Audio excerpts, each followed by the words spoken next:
সম্মানিত আলোচক বৃন্দ, আমার সামনে উপস্থিত সুধীবৃন্দ, সাংবাদিক ভাইয়েরা, আসসালামু আলাইকুম।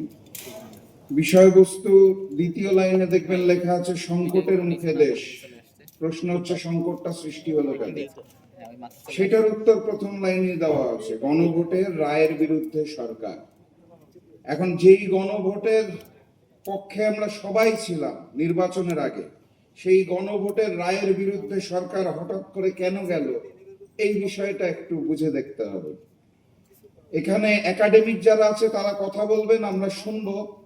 আমি আজকে দীর্ঘ বক্তব্য দিব না, আমি খালি কিছু প্রশ্ন রেখে যেতে চাই আপনাদের সামনে, যে কেন গণভোটের রায় সরকার গ্রহণ না করে সংকটের মুখে ফেলে দিল দেশটাকে।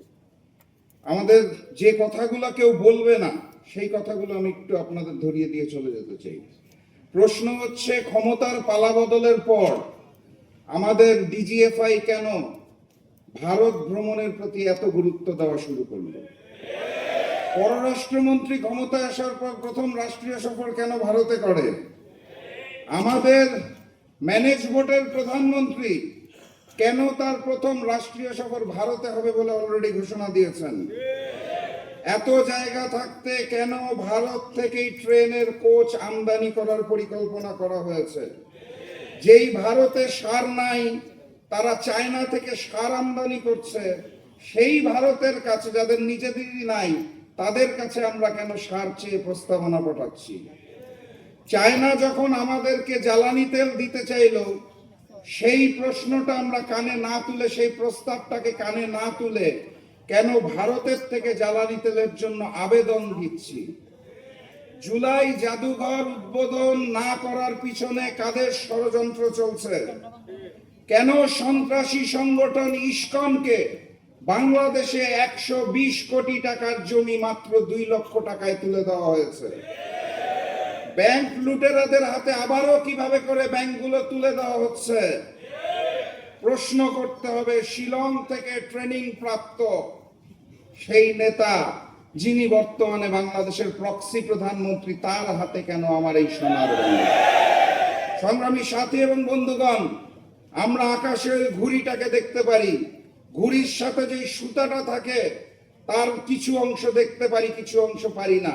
সেই সুতার মধ্যে থাকে ডিপ স্টেট, সরকার, কমিশন, প্রশাসন, মিডিয়া। কিছু কিছু অংশ দৃশ্যমান হয়, কিছু কিছু হয় না। এই ঘুড়ি আর সুতার পিছনে যেই নাটাই থাকে, সেই নাটাইটাকে আমরা দেখতে পারি না।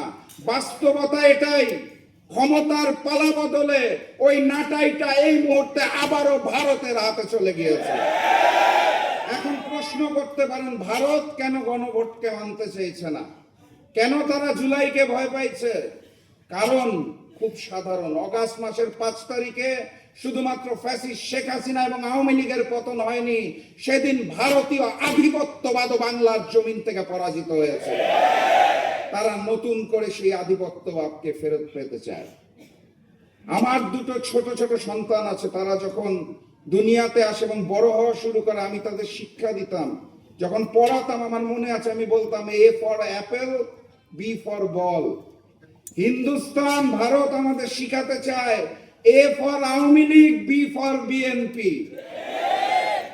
ভারতের পরিকল্পনায় আওয়ামী লীগের অসমাপ্ত কাজকে পূরণ করার জন্য যেই বিএনপি দায়িত্ব গ্রহণ করেছে, সেই বিএনপি এবং ভারতের আধিপত্যবাদকে আমরা মেনে নেব না ইনশাআল্লাহ।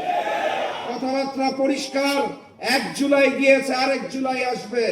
এক গণ অভ্যুত্থান গিয়েছে, আগামী গণ অভ্যুত্থান আসতে যাচ্ছে। যদি না হয় সংসদে, সমাধান হবে রাজপথ।